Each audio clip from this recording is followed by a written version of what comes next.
بینەرانی بەڕێز و خۆشەویست ئەم کاتێ و گشت کاتێکتان شاد و کامەران بێ شادمانم لاڵقەیەکی نوێی بەرنامەکەتان بەرنامی وێنەکانی دوێنێ پێتان شاد دەبمەوە بۆ هیوایم جێگای سوود و ڕەزامەندی هەموو لایەکتان بێ پێشەوەی بچینە دیداری میوانەکەمان فەرموون ئێوە و ئەم راپۆرتە.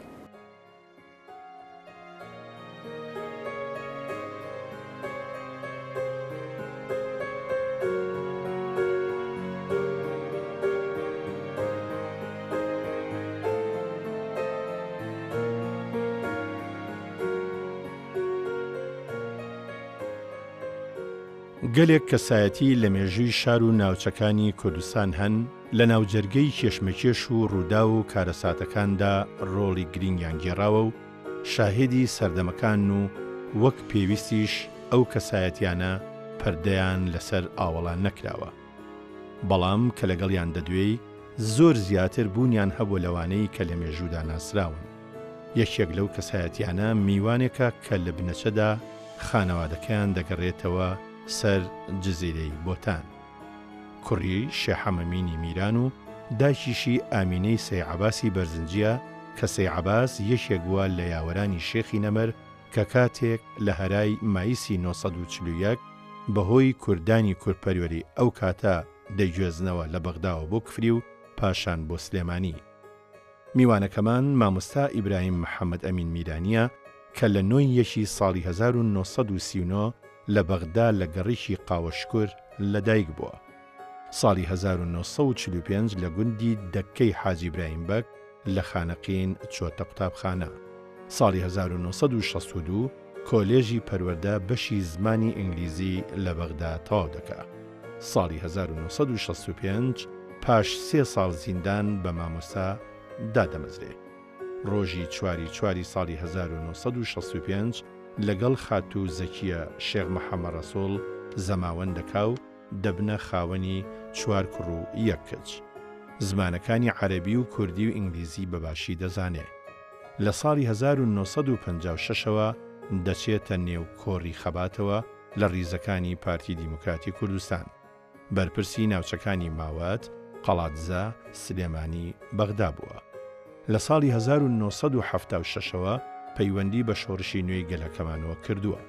لە ژیانیدا وەکو مامۆستای سانەوی، وەرگێر، لێکۆڵیار و پسپۆری زانستی کاری کردووە. ساڵی 1992 خانەنشین کراوە. لە ساڵی 2005 ئەندامی و بریکاری بەرپرسی پەیوەندیە نیشتیمانیەکان بووە لە بەغدا. لە ساڵی 2007 تا 2010 ئەندامی ئەنجومەنی مەکتەبی ناوەندی ڕاگەیاندن بووە. ئێستا لە شاری سلێمانی دەژی و سەرقاڵی خوێندنەوە و نووسینەوەی یادەوەریەکانیەتی.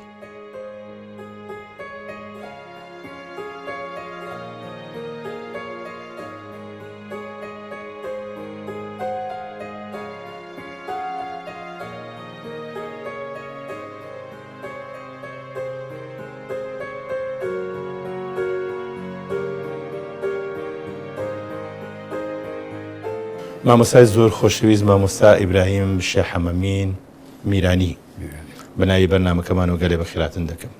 زۆر سوپاس دەکەم و خۆشحاڵم کەوا میوانی ئەم بەرنامە جوان و ڕەنگی نەبم. زۆر سوپاس. مامۆستا ئەوەی کە ئێمە لەباری جەنابتەوە زانین ساڵانێکی دوور و درێژ بە خەبات و بە تێکۆشان و بە بڕوانامە و تا ئێرە هێناوتە. ئێمە ئەمانەوێ بگەڕێنینەوە خاڵ یەکەم لەوەی هێناوتە بە هەموو یادگارە خۆش و ناخۆشەکانێ دەست پێەکەینەوە هەتاوەکو ئێستا. سەرەتا ئەوەی کە کەرەستە بێ لە بەردەستمانە لەم بەرنامە ئەو وێنانن کە ساڵانێکی دوور و درێژ تۆ کۆ کردوونەتەوە بەبێەوەی بزانی ڕۆژێک لە ڕۆژان لە بەرنمەیەکی ئاوا پیشانی بینەرانی ئەدەی. ئەمانەیە بزانین سەرەتا ئەم وێنەی چێ؟ ئەم وێنەیە نەنکمە دایکی دایکم. ئەو مناڵەش ئەوە دیاری کوڕمە. باش. دیار ئێستا ماشەڵڵا خاوەنی ماڵ و خاوەڵی ماڵ و مناڵە و خێزانە و ئەندامە لە کۆمسیۆنی باڵای هەڵبژاردن لێرەی لقی سلێمانی. باش. پەیوەندی جەنابە لەگەڵ نەنکتا ئەم شوێنە کوێ ڕسمی لە تیاگرتووە؟ ئەوە ژووری نووسنی خۆم بووە، هی من بووە. هی کاتی خۆی بۆچی نەنکرد لە ماڵی ئێوە بوو؟ والله ترەوە ئێمە تێکەڵ بووین زۆر ینی نەنکم هەر لە ماڵی ئێمە بوو تەبان لە پاشەوەی سێ عەباسی مردی ینی باوکی دایکم عەمری خوای کرد ئیتر فەترەیە لە ماڵی ئێمە بوو. کوڕیشتی نەبوو؟ کوڕی هەبوو بەڵێ دوو کوڕی هەبوو. بەڵێ ئیتر مابەینی ئەوان و ئێمە و حەقی هەیە ئەویش ڕاستە. جا بە دوور و درێژی ئەمەیە باسی کاراکتەرێک بکەین کە ئەکاتە باوکی جەنابێ. بڵێ شێخ حەمەمینی میرانی. بڵێ باسێکی باوکمان بۆ بکە. وڵی باوکم تەبیعی ینی وەکو کارکتەرێکی سیاسی یا وەکو کارکتەرێکی کۆمەڵایەتی و شتی وامانە. طبعا باوکم لە سیاسەتا ئیشی کردووە کاتی خۆی ئەندام بووە لە حیزبی هیوا و لە پاش حیزبی هیواش چۆتە کۆمەڵی ژێکافەوە و دوای ئەوە لە پشتیوانێکی پتە بۆ بنسبت پارتی دیموکراتی کوردستانەوە و هەروەها ئێمەشی کۆش کردووە لەسەر ئەساسە ینی ئێمە هەمیشە بەرە و پرسی میلەتەکەمان ڕۆشتوین و پاڵی پێوە ناوین کەوا درێغی نەکەین لە خەباتە لە پێناوی سەرکەوتنی دۆزی میلەتەکەمان. جا باوکم مامۆستا بوو تەبان وەکو خوێندن خۆی مەوالیدی هەڵەبجەیە ساڵی 1906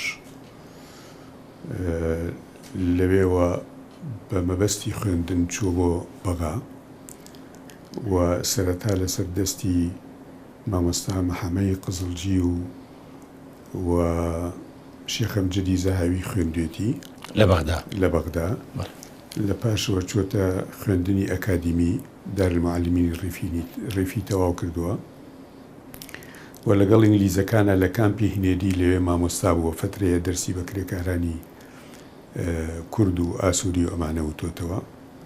پاشەوە هاتووەتە سەر کاری حکومی نەقلیان کردووە بۆ ناوچەی خانەقی. لە دەوروبەری خانەقی دێهاتی خانەقی سەرەتا لە قۆرەت و دوای ئەوە لە هۆرێن شێخان پاشان لە دەکا دوایی لە شاری خانەقی 18 ساڵی تێپەڕاندووە ینی ئێمەش طبیعی زوربەی زۆرمان ئەو کاتە هەندێک لە کوڕەکان لەوێ لەدایک بوون. لە پاش ئەوەی کە بڵین لە 45ەوە هەتاوەکو ساڵی 63 ئێمە لە خانەقی بووین. لە 52ەوە لە لادێ هاتی نەشار لە 52 وەزیفەکەی باوکی بڵێ 11 ساڵ ئێمە لە شار بووین بە حکمی وەزیفەکەی باوکم. من وەکو سیاسیەک هەمیشە کێشم دروستە کرد بۆ ئەو خێزانە و لەبەر ئەوە یەکەم ماڵ کە تەرحیل کران لە خانەقی لە پاش هاتنی حیزبی بەعث لە 63 ماڵی ئێمە بوون. بۆ چۆ تەرحیل کران بۆ ڕەمادی. باش ئەو وەختە من التحاقم کردبوو بە ریزەکانی پێشوەرگەوە و لێرە لە منطقەی ماوەت بووم.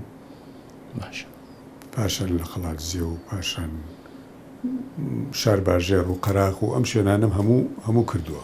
دوایەوە کە ئەوان تەرحیل کران بە تەسەووری جەنابی مەرحومی شێخ حەمەمین کەی دایکتی هێناوە؟ وابزانم ساڵی 1937 واتە لە 30 ساڵیات توانیوێتی ژن بێنێ دوای گەڕان و دوای خوێندن و ئەم جۆرە شتانە. حەزەکەم باسێکی دایکتمان بۆ بکەی. ئەمە وێنەی گەنجەتی ئەو نییە؟ ئەمە لە پاشەوەی کە واشوی کردەوە بۆ باوکم تەبان بەڵام ئەمە من بیرمیە ئەمە لە کاتێکە لە خانەقی بوون ئەمە شکڵی بوو. باشە ئەمە جۆرە فۆتە و جۆری ستایلی جلوبەرگە هی با بڵێن ژنانی خانەقیم بۆ لەو کاتێ تقریباً. باشە ناوی ئەم زاتە ناوی ئامینەی سەی عەباسی بەرزنجی. بەڵێ بەسێکی ئەم ژنەمان بۆ بکە حەزەکەم باوردی چۆن ئاوا بە باسی باوکتێ کرد ئەم کچی سێعباسی بەرزنجیە سێعباسی بەرزنجی لە بەغا بوو و یەکێ لە یاوارەکانی شێ مەحموود نەمەر بوو ئەو کاتی باڵێن نەفی بوو بەڵێ و تەبیعی دەوریشی هەبوو لەوەی کەوا ڕۆڵی هەبوو لەوەی کەوا شێ مەحموود لە پاش سەورەی مایس و ئەمانە ڕەشی عادلی کەیلانی لەو هەرایە بەڵێ سوودیان وەرگرت و لەگەڵ دەرۆش حسێن و شێ عەزیز و ئەوانە توانیان بیگەێن نەکفری بەدزی حکوومەتەوە بڵێ دەربازیان کرد لە بەغا بڵێ دایکم تەبیعی نەخوێنەوار بوو یا خوێنەوارێکی زۆر کەمی هەبوو ئەوش بەواسطەی باوکتەوە ئەوش بەواسطەی باوکمەوە بڵێ یعنی تربێتێکی باشی یاین و هاوکاری باوکم بوو لە هەموو ئەو یعنی بەسەر کێشمەکێش و ئەو سراوشتانێکەوە هەبوو بڵێ و دایکم لە پاشەوەی کەوا نەفی کراین و من هاتمەوە بە بەغا ئەو لەگەڵ مابوو لەو وەکرەی کە من ئیشم تیا کرد لە بەغا ساڵی 64-65 ئەو مناڵەکانی بەجێهێش لە باوکو و جەماعەتی بەجێهێش لەگەڵ منابوو لەو خانووی کە وەکرێکی حیزبی بوو لە بەغا بڵێ ئەو کاتە من مەسئولی لقی 5 بووم و یاری دەدەری کەمی زەبیحی بووم مامۆستا عولەما ئەمە شەروێنێکی تری دایکتە ئەوە شەروێنێکی تری دایک بەڵام لێرە ستایلەکەی گۆڕی و جلی کوردی لەبەرایەوە پەیوەندی ئەم دوانە شێخ محەممەد و شێخ ژن ئامینە ئەم پەیوەندیان چۆن بوو ئەوەنەی تۆ با بڵێ زۆر بوون لەگەڵ یەکە زۆر ڕێک بوون لەگەڵ یەکە خۆشەویستێکی فەوق العادەیان یعنی بەرامبەر ڕێزی باشیانەوە بەرامبەر بە یەکتری هەستم نەکردووە پورزایەکیش بوون هەستم نەکردووە ڕۆژێک دەیی بەرزکردوێتەوە دەنگیان بەرزکردوێتەوە بەرامبەر بە یەک ئەوەندە یەکتریان خۆشویستوە ئەمە شوێنەیە کە پێ ئەچێ هەردووشیان من بەڵام لە دوای ژیانیانە بڵێ ئەمە لە وابزانم لە هەشتاکانە ئەمە لە پاشەوەی خانووەکەی سەیدیە خانوویەکیان لەوێ کرد جا ئەمە فعلەن تەنها ئەم وەکو دوو کەس مابوونەوە لەو خانووە هەرو مابوونەوە جا پیان خۆش بوو لەسەر عرز لەگەڵ ئەوەی مێزی تەعاما بوو شتە بۆ بەڵام حەجیان کردووە بچنەوە سەر سروشتی خۆیان زۆر جوانە ئینسان چۆن ئیستراحەت بێ وانانە خوارد هەندێک ڕسمی تر هەن لە ناو ئەلبومەکەی جەنابتا من پێم خۆشە ئەو وێنانەش ببیندرێ یەکێک لەو وێنانە زۆر مێژوویە هەری جەنابی باوکتە ئەمە کوێیە و ئەم کارەکتەرانێک چییە؟ بڵێ ئەمە لە بەغایە لە ماڵی خۆمانە ئەمە ئەوەی لای ڕاستەوە جەنابی مامۆستا عەلایەددین سوجادیە کە مێردی خزمە ئەوانیش مێردی پورمە یعنی خوشکی باوکم خێزانی ئەوە یعنی زاوای باوکتە زاوای باوکمە بڵێ و پێشتریش باوکم هەر ناسوێتی بەهۆی گەلاوێژەوە هاتوچۆی گەلاوێژی کردووەوە پەیوەندی ئەویش لەگەڵ برای مەحما خۆتەزانی ئەمە بەیەکەوە ساڵی 39 دەریان کردووە بەڵێ ئەوەی دووەمیان ئەوەی ناوەڕاست عینەک لە چاوەکە ئەوە شێخ نەجمەدینی شەمسەدینە ئیمام و خەتیبی مزگەوتی سابونکەران و تەبەن کەسایەتێکی ناسرا و بەڵێ زۆر عالی جەناب بوو ئەکاتە باوکی دکتۆرە باوکی دکتۆرە ئەختەر کە ئەختەر نەجمەدین کە وەزیری خوێندنی باڵا بوو بۆ فترەیە و ئێستا شەروە هاوکارە لە هەموو پێشکەوتنە زانستیەکان لە زانکۆی سلێمانی و لە خۆی اختصاصی هینە تیشکە بڵین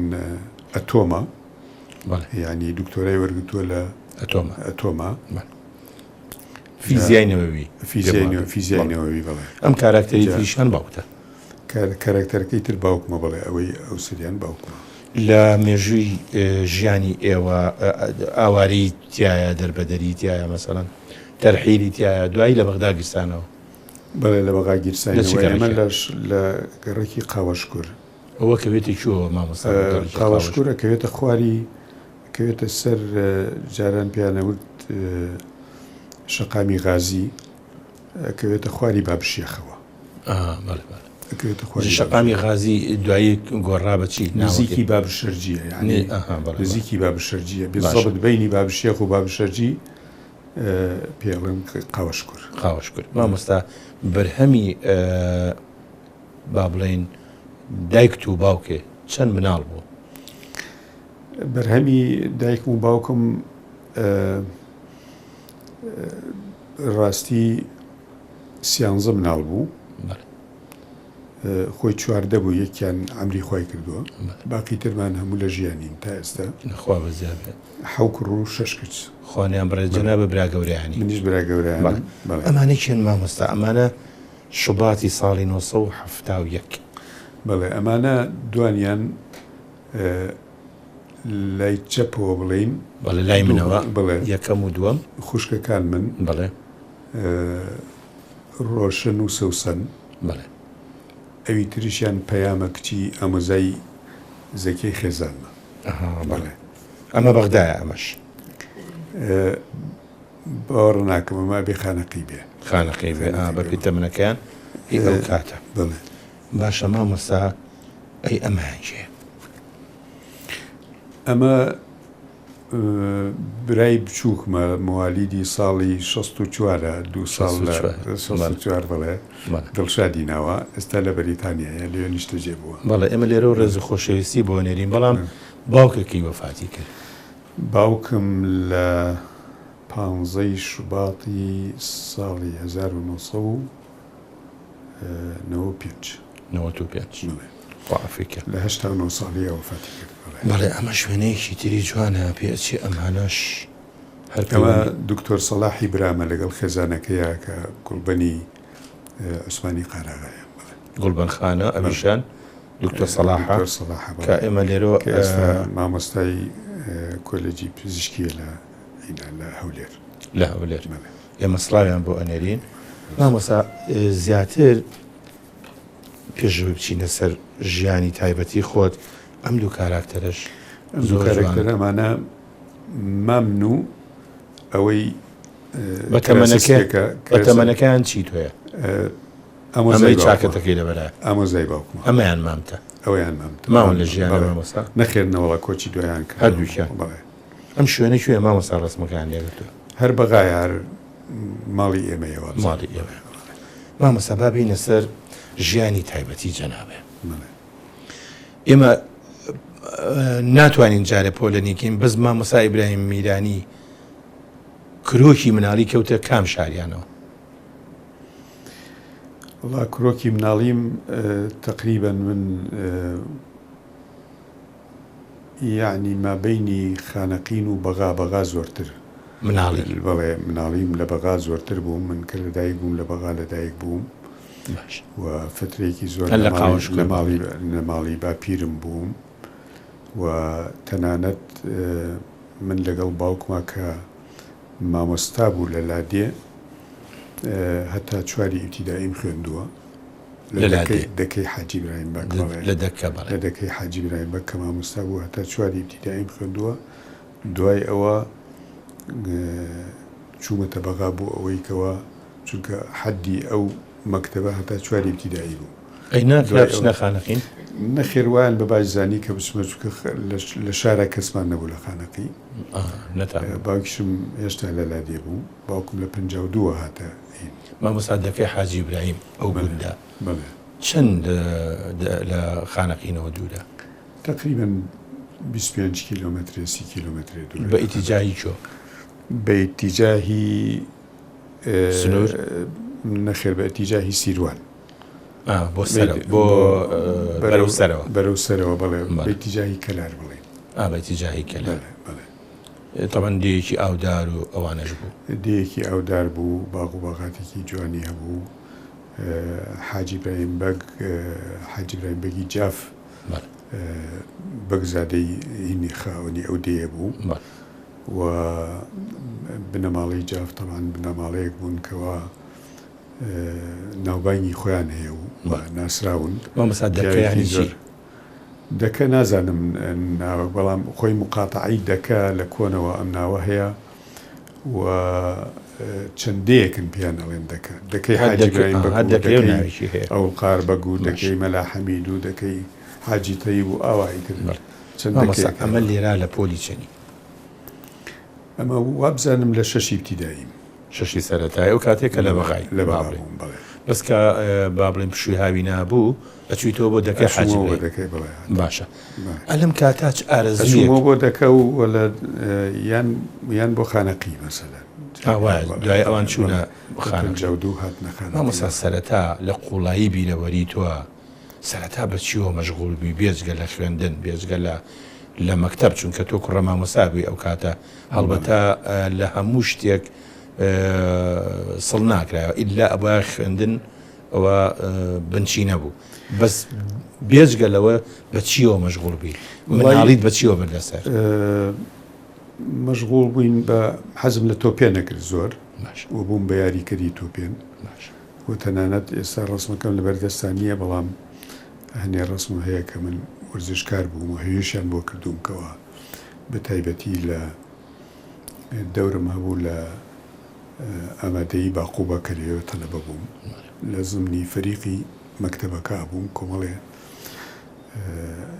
هینمانە کرد ینی چالاکی ئەنجامەدا بڵێ و پێشتریش طبعاً من هۆگری حەزم لە مەلەوانیە کرد ئیتر لە ئەڵوەنا مەلەمە کرد یاخود باوکشم مەلەوانێکی باش بوو بەڵێ ئۆکەوە بووکە لەو ناوە ئاچوین بۆ ڕاوە ماسی مەسەلا باوکم قومبلەی دروستە کرد بە قومبلەی شوشە مۆڵۆتۆڤ بۆ فڕێایە ئاوەکە و بەڵام ئێستا حەز ناکەی خەڵک قومبەلە بخاتە ناو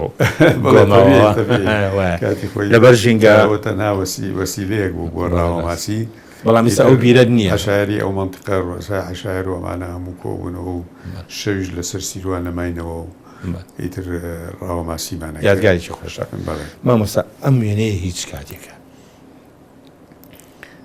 ئەمە شوێنە کوێیە بڵێ ئەمە خانەقینە لە شاری خانەقینەوە بزانم منطقەی ئەرکەوازیە لە خانەقی ئەوە من وەستاوم لە بەرزاییەکە و پشتەوم باخ و باخات و دێیە بڵێ مامۆستا تۆ بە لەهجەیەکی سۆرانی زۆر جوان داخوی هیچ کاریگەریەکی با بڵێن بەشە دیالێکتێکی خانەقینی ئەوانە زۆر کەم لە خانەقی بوو زۆر کەم لێەوەی بەڵێ ینی تەمەنم لە خانەقی تەنها 3 ساڵی ناوەندی بووە باشە بەڵام مامۆستا مەرحومی شەحەمەمین و دایک و ئەمانە لە ماڵەوە خۆوانش بە خانەقین هەر بەم لەهجەی خۆمان قسەیان کردو باوکم لەبەرەوەی لە ئەساسە ئەوان لە ئاڵەجۆ ئەگەر زمانێکیان وەرگرت بێ لە دایک و باوکیانەوە هەری ئەم ناوچیان بەڵام براکانم هەنێکیان فێری لوڕی بوون لەهجەی ناو شاری خانەقی بەڵێ ئەزانم شاری خانەقی دەوروبەری هەموو عەشایری کوردیە جافە دەلۆیە جمورە چی پێڵێن باجەڵانە زەهاوە ئیتر و عەشرەتە گەورانەی جافن ئەمانە تەبیعی هەمووی بە لەهجەی بڵێن گەرمیانی قسەیەکەن بەڵام نزیکە لە سۆرانیەوە زۆر کەمتر لوڕیتیا هەیە ناوەندی شاری خانەقین زیاتر نزیکە لە دێهاتی ئەوانەی کەوا هاتوون لە ئێرانەوە هاتوون لە منطقەی پشکۆوە بە تایبەتی ئەرکەوازی و کارێز و ئەم جۆرە منطقانە لە گەنجێتیە تۆ پاسکیلت پێ بووە ئەم پاسکیلە بۆ وەرزش بوو یان بۆ مواسەلات بوو وەڵا بۆ مواسەلات بوو ئەمە من لە بینی جاری وە من لە باقوبە بووم ئەو کاتە یاکە لە دێژ بووین لە دەکە بووین باوکشم پاسکیلی هەبوو پاسکیلەکەی ئەدامێ هەتا ئەوەنە بەرز بوو من قاچی پێ ناگەیشتەوە بە خۆم لارە کردەوە بۆ ئێوە باشە ئەمە وێنەیە و کاتانە نردم بۆ شار بۆی قەڵبی بەفر بێنم یا شتێکی ئەوە یعنی بە سەعاتێ بڕێت و بە سەعات دەبێتەوە ئەی ناتوایە لە ڕێگەڵ بەخوایتر ئەوەی ئەمە ئێوە ئەم پێچایەوە گونی و شتیوەمانەوە ئەمە ئەم پاسکیرانە سەرچاوی هێنانی ئەم پاسکیرانە کە ئەکڕا لە عێراقا مەسەرەن زیاتر پاسکیری چۆ بەناوبانگ بوو کاتە هێرکولیزیان پێوت کوێی بوو مامۆستا فاس هێرکولیز بەخۆزانم هۆڵندی بوو هۆڵندەکانیش مەشهورن بە پاسکیت مامۆستا لەنا ئەلبومەکەی جەناب تا هاوڕەیەکت هەیە دەست کردوتە ملی زۆر خۆشەویست و کێ ئەم پیاوە لەگەڵ تاوا دەست کردوتە ملی ئەمە دکتۆر عیسام ڕەشید حوێشە خوشکەزایی عەبدولسەلام عارف بوو خوشکەزایی سەرۆکی کۆمار سەرۆک کۆماری عێراقی ئەوسا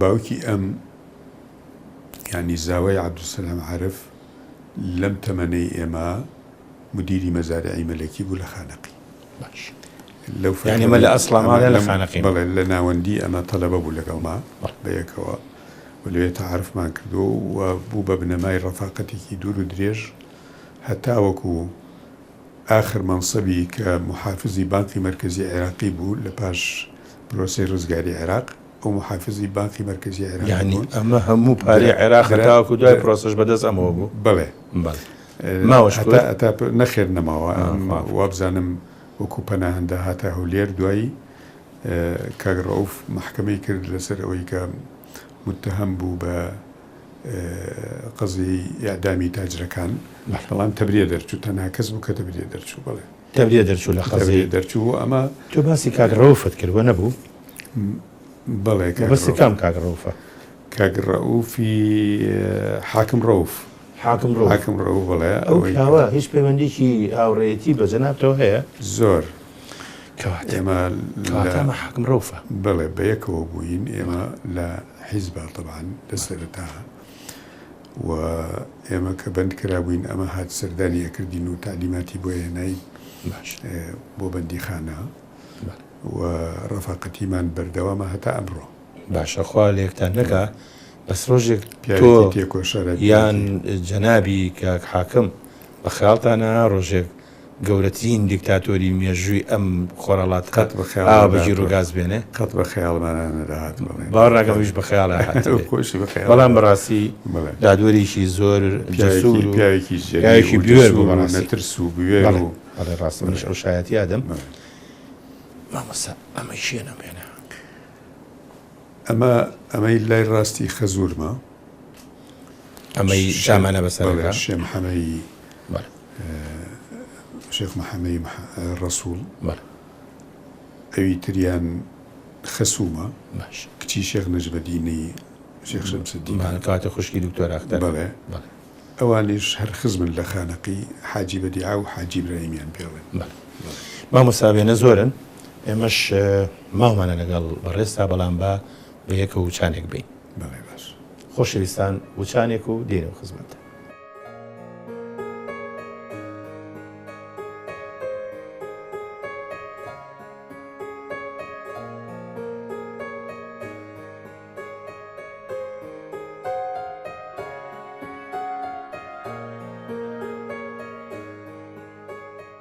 پێشەوەی وچانەکە بین ئێمە باسی ئەومان کرد کە مناڵی ترۆشت و ئیتر گەورە بوویت و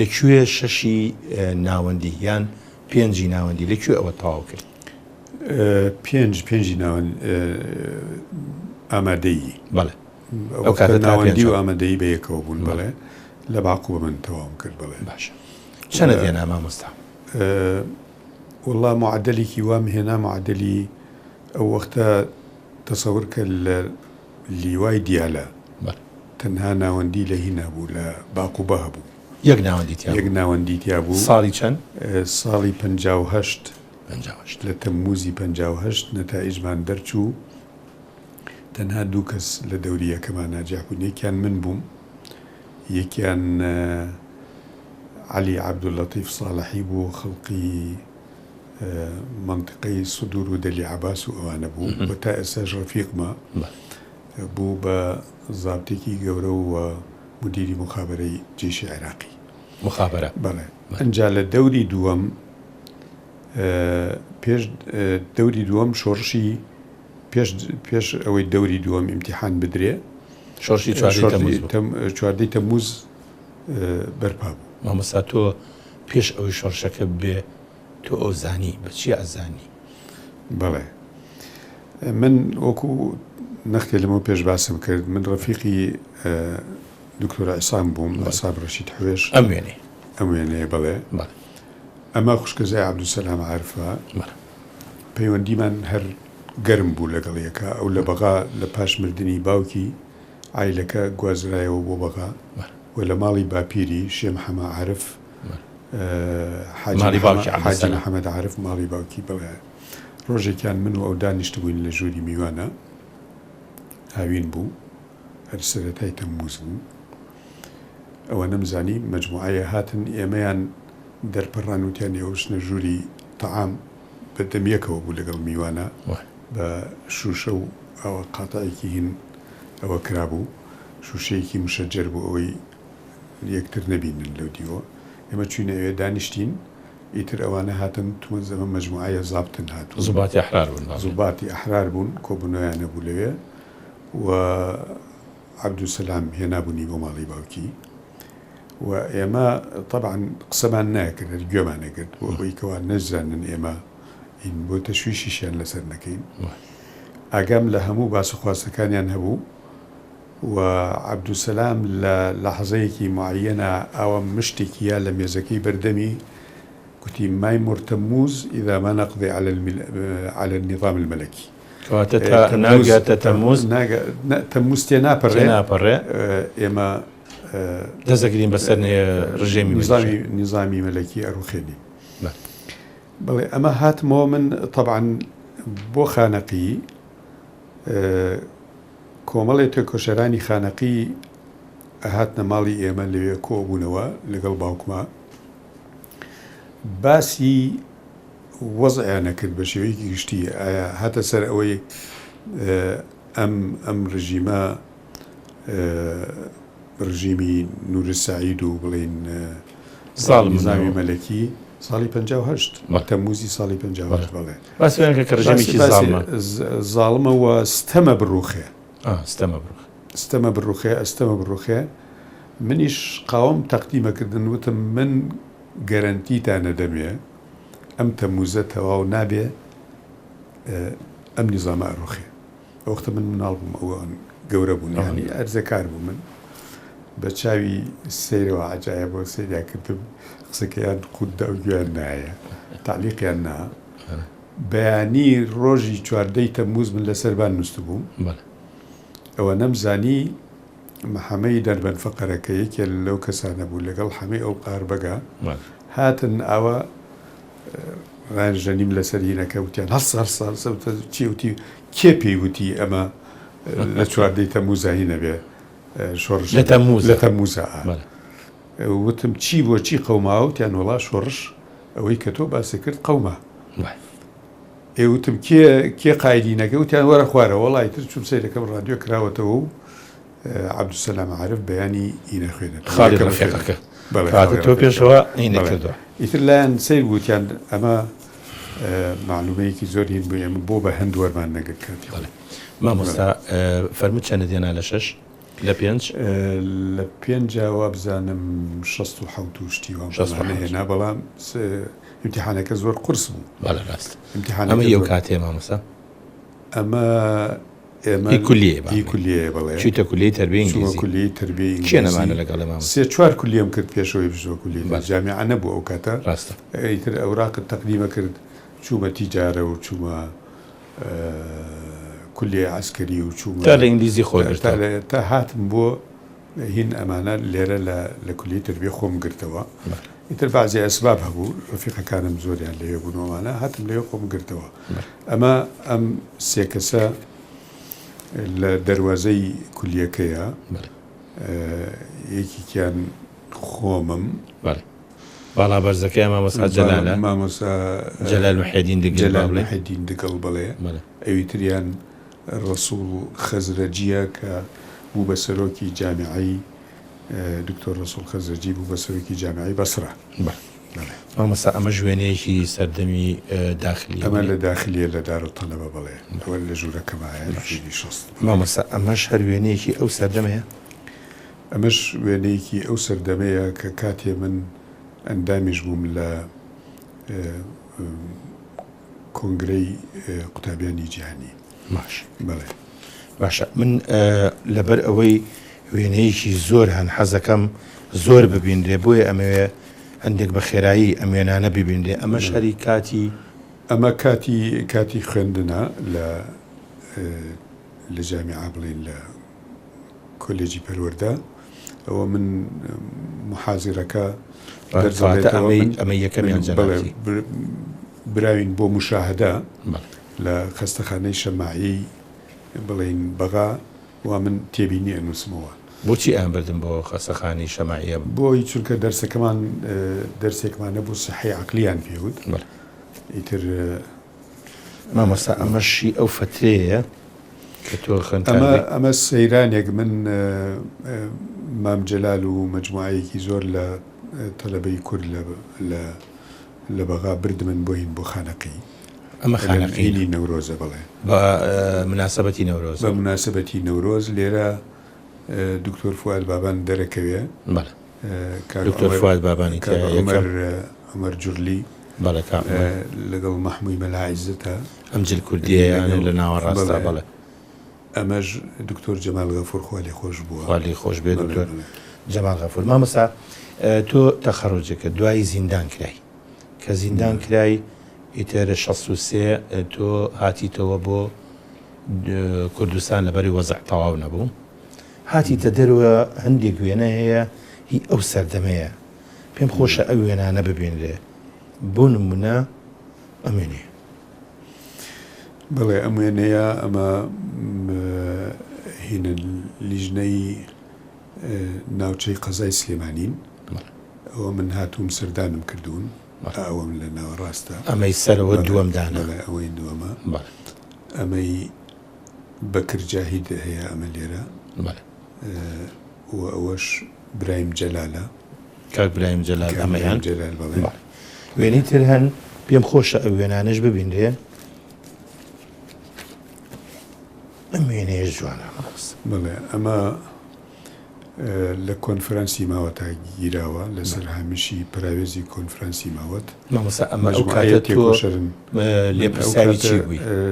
ئەو کاتە تا ئەو حەدە من لێپرساوی ناوچەی قڵازیە بوو. باش چیان ئەمانە مامۆستا لەوانی کە ناسراون؟ بەڵێ ئەمەیان ئەگەر لە هینەوە وەریبگری لای منەوە لای تۆوە چەپەوە بڵین ئەمەی بە پێوەستاوەکان ئەوەی یەکەمیان منم دووەمیان کاک نەوشیروان مستەفایە سێمیان کاک ئیسماعیل عارفە ئەندامی کۆمیتەی ناوەندی بوو چوارەمیان حەمە چاوشینە خواعافیکە پێنجەمیان کەمالی میرزا غەفوورە شەشەمیان فوادی مەلا مەحمووە ئەو لەسەرەکەش کاسکێت لەسەرەکەش پاسەوانێکی تایبەتی منە ئەمانەی خوارەوە لە چەپەوە بەڕاست مەحمووی مەلاعیزەتە ئەمیش خوالی خۆش بوو شەهید مەحمووی حاجی تەوفیقە ئەویش ڕفعەتی مەلایە تەمەنی درێژ بێ ئەمیش شەهید خالید کۆکۆیە خالید فەرز کۆکۆیی. بەڵێ مامۆستا هەندێک وێنەی تریش هەن هی ئەو سەردەمانن ئەمەش هەریە کاتی پێشمەرگایەتیە ئەمە بڵێ پێشمەرگایەتی دەوری دووەم بڵێن ساڵی 1970 و 1970 بڵێ چیە نەمانە مامۆستا؟ ئەمە یەکەمیان منم ئەویان سەبری بۆتانیە ئەویان سەفەر بەگیە مەسئولی مالی شۆڕش بوو لەوێشەوە حەبیب محەممەد کەریم دەرەکەوێت کە سکرتێری پارتی بوو مامۆستا وێنەیەکی تر هەیە ئەو وێنەیە زۆر جوانە ئەمانەی چیان و ئەم بۆنەیە چییە؟ ئەم بۆنەیە ساڵی 1970 من بووم بە هەڵبژێران بە نائیبی نەقیبی مامۆستایانی عێراق لە جیاتی بڵێن تەمسیلی یەکێتی مامۆستایانی کوردستان مەکرد لەوێ ئەمە لە پاشەوەی کاڵ بژێراین زیارەتێکی ئەحمە حەسەن بەکرمان کرد. ئەمە ئەحمە حەسەن بەکری سەرۆکی عێراق پێش سەدام. بەڵێ ئەوانی ترچێن لەگەڵ تەمامەستا. ئەوانی تر ئەمەی ناوەڕاستیە ئەوەی ناوەڕاست ئەوەش یەکێک لە نائیبەکانی نەقیبە و ئەویش نەقیبی معالیم دکتۆر ناجح ڕاوی. باشە مامۆستا چەند نائیبی هەبوو؟ 2 نائیبی هەبوو. ئەویش تەوافقی قەومی بوو تقریبا. وڵات تقریبا شتێکی وا بوو بەڵێ لەوانەوان بووە. باشە مامۆستا من ئەندێک وێنە هەیە بە بەڵام ئیشی زۆرمان حەقی خەڵک نەخوێن لەم ئەلبومە حەقی خەڵک نەخوێن. ئەمە چی مامۆستا؟ ئەوە خێزانمە ئەوە مامۆستا خێزانتە ئەم کاتە کچی پورێ بوو یان خێزانێ؟ کچی پورم نییە خێزانمە. یعنی ئەوە پورزای یەک نین؟ نەخێر پورزای دایک و باوکە پورزای یەکتری؟ دایک و باوک. مامۆستا ئەی دایکی کاکە دیار خزمەتیتان هەبوو یان دایکی دیار دایکی ینی خێزانێ؟ وڵا خزمەتیمان نەبوو بەڵام پەیوەندیکی باش لە بینی هەردوو عایلەکە هەبوو. تر پەیوەندی کۆمەڵایەتی وای کردکەوە ئێمە چیە ببین مەقسەدی وڵا ئەم ئیشی نەبوو ئیش بێ ئیش بوو بەڵام خوێنەواری هەیە بڵێ. ساڵی چەند ئەم زەماوەندەکرا مامۆستا؟ ساڵی 65. ساڵی 65. مامۆستا لەو ساڵەشە جەنابە دامەزرای وەنیە؟ بەڵێ ئەمە پێم وابێ ئەمە بۆ یەکەم جار سەلاحەوە نیە؟ ئەمە دکتۆر سەلاحی برامان لەگەڵ دیاری کوڕمان کاکە دیارە لێرەوە ڕێز و خۆشەویستی بۆ ئەنێرین. بەرهەمی ئەو خێزانداریە مامۆستا چەند مناڵ بوون؟ 4 کوڕ و کچێ. 4 کوڕ و کچێ. ئەمیان لە سلێمانین ئێستا دەوروبەری خۆتن؟ نەخێر یەکێکیان مهندسی معماریە لە بەغایە لەوێ ئیشەکە. باشە. ئەویش خێزاندارە. ئەو کێیە؟ سوار. ئەمە کامیانە سوارە؟ ئەمە هونەرە. ئەمە ئاخرینیانە. ئەمە ئێستا ئەم لەکوێ؟ ئەم موالیدی 84 ئێستا لە هینە ئایتیە لە خوێندنی باڵا توژینەوەی زانستی لە کوردستان. مامۆستا ئەمیانە جوانە ئەم شوێنە کوێیە و ئەمە ئێرە لە عید میلادی دیارە جژنی لەدایک بوونی دیارە ساڵەکەی لێ نووسراوە. مامۆستا زۆر بەناس پەروەردەت کردوون خوا توان لێ نەسێنێ. ئەمێنێش بە ئەمەش حەقی نەفەوتێ پێم وابێ ئەمە کچەکەتە تاقانەکە. ئەوە کچەکەمە ماجستێرە لە قانونە لە بەریتانیا تەخەرروجی کردووە. ئێستاش مامۆستای زانکۆیە لە گەشە پێدانی مرۆیی لێرە زانکۆی قەراق باڵێ. باشە مامۆستا ئەم وێنێش هەر وێنەیەکی جوانە خێزانە لەو کاتە ئەمە بەغایەوە نیە مامۆستا؟ ئەمە بەڵێ بەغایە ئەمە نەخێر ئەمە سابلاخە. ئەمە خێزانی کاک ڕەوفی محامیە. حاکم ڕەوف دیارە لەو کاتە محامی بوو. حاکم ڕەوف ئەویش خێزانی منە بەتەنیشتیەکە. ئیتر بە زیاتر بە مناسەبات خێزانی گەورەتان هەیە. مامۆستا ئەمە من دڵنیام بینەرانی بەڕێز ئێستا زۆر دڵیانەکرێتەوە بەو جۆلانەیە. ئەمە چییە ئەو خەوە ئاوا با بڵێن پاڵکەوتووە بە ئیسراحەت؟ وەڵڵاهی بڕوا بکە ئەمە نازانین ناسمەوە نەوەڵڵا. باش ینی مەگەر بە وردی لە ماڵەوە پرسین. باش تازە ئێمە ناتوانین لە ماڵەوە پرسین بەڵام دیارە هەریچێکە لە مناڵەکان. مامۆستا ئەمە ژوێنەیەکی خێزانیە تۆ خێزانێ لەگەڵ کێ و کێنەما؟ ئەمە لە ئێران گرتومانە لە کرماشان وابزان لە سابلاخ بزەبەت لە سابلاخ خێزانەکە بریتی بوون لەم 4 کەسە کاتە کاکە دیارە لە ساڵی 74 و 75 بەڵێ جەناب و سوار و من و دایکیان. ئەوش کاکە سوارە با بڵێن. بەڵێ کە ئێستا فەرمووت لە با بڵێن ئێستا لە بەغدایە. سوار لە بەغدایە. سوار لە بەغدایە. ئەمەش کوێیە مامۆستا؟ ئێرە سەلمان پاکە بە سەیرانێک چوو بووین بۆ ئەوێ لەوێ گرتومانە. بەڵێ مناسبەتی نەورۆز. بەڵێ لە سەلمان پاک. مامۆستا من نازانم جارێ ئێمە چەندەمان ماوە بەڵام هەندێک وێنەی زۆر جوان هەن لە ناو ئەلبومەکەی جەنابتە. ئەمە شوێنەمانە. ئەمە کاتێک لە نەقابە بووم لە دانیشتێکی نەقابە لە بڵین لە ئاهنگێکە لە شتێکە ئەوە منم و ئەوی تەنیشتم برایەکی تایە عەبدولکەریم کەریم کە وەزیری خارجیە بوو لە بەغدا. مناسبەکە چییە مامۆستا؟ مناسبەتەکە هینە کۆبوونەوەیکی بڵین یەکێتی مامۆستایانی عێراق نەقابی معلمینی عێراق. مامۆستا ئەم وێنەیە ئەمانە چیان و ئەم مناسبەیە چییە؟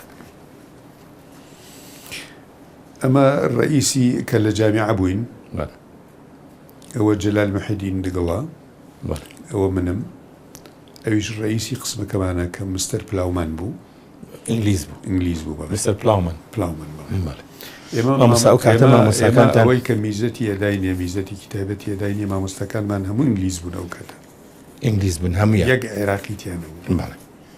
مامۆستا ئەم وێنەیە چییە و هیچ کاتێک ئەمە لە بەندیخانە بووم.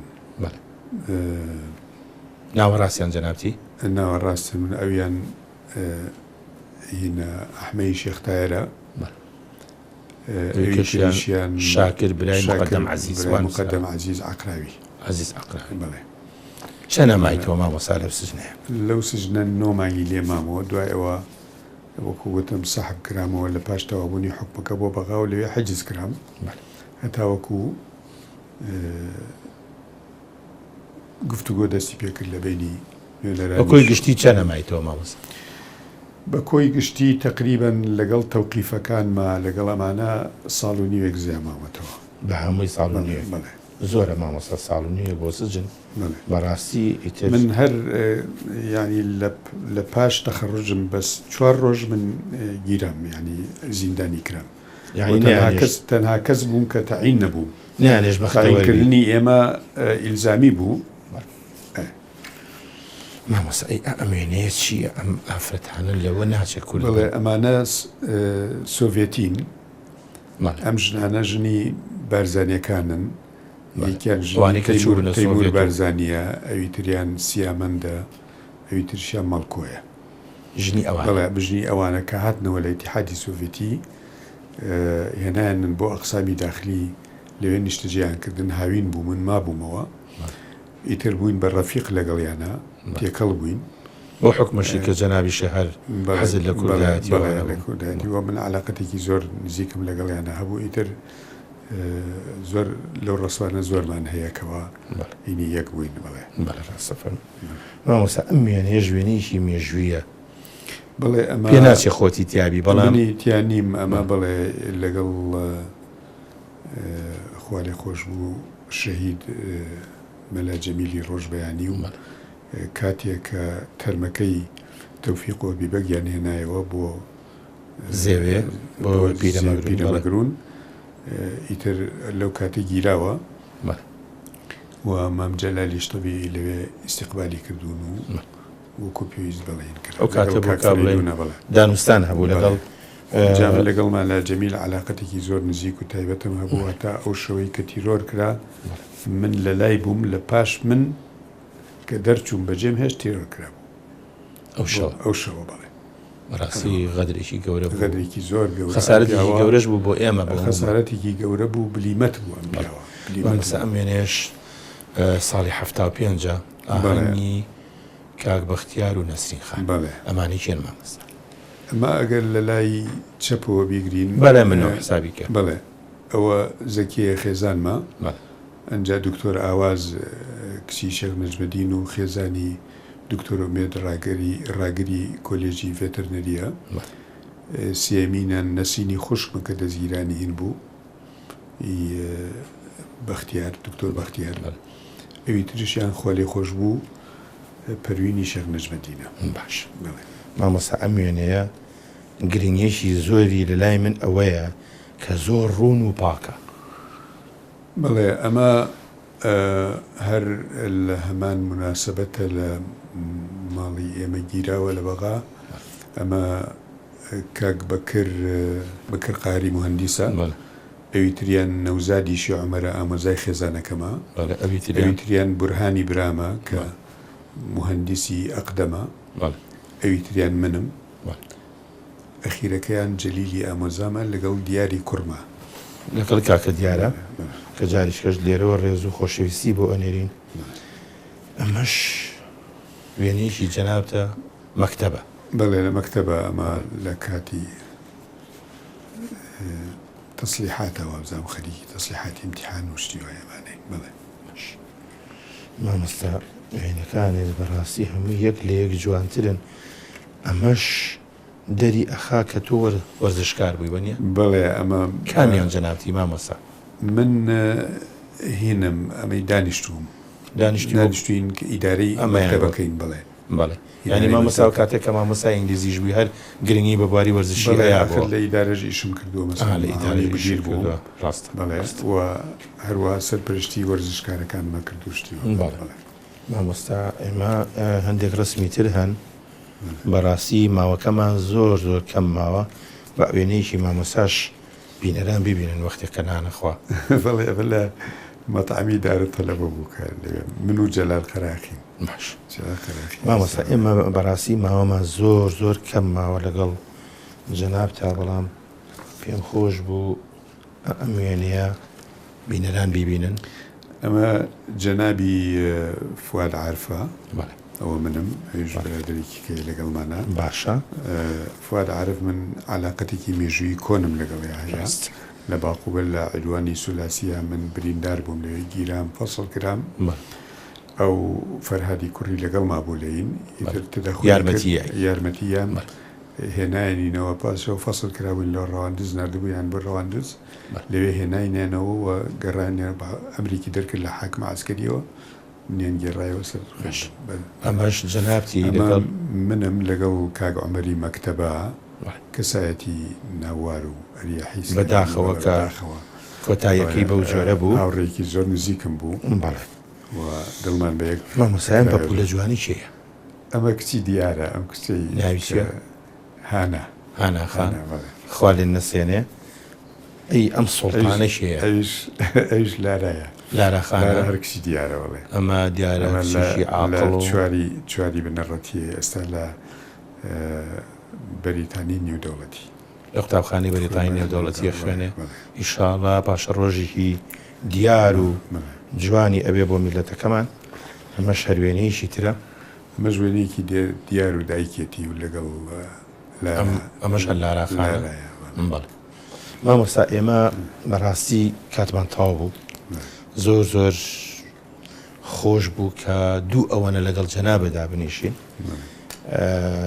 ئێمە ئەم وێنەیە ئەکەین بە دواوێنەی ئەم بەرنامەیە لێرەوە چی بە هاوسەرەکە دەڵێ؟ وەڵی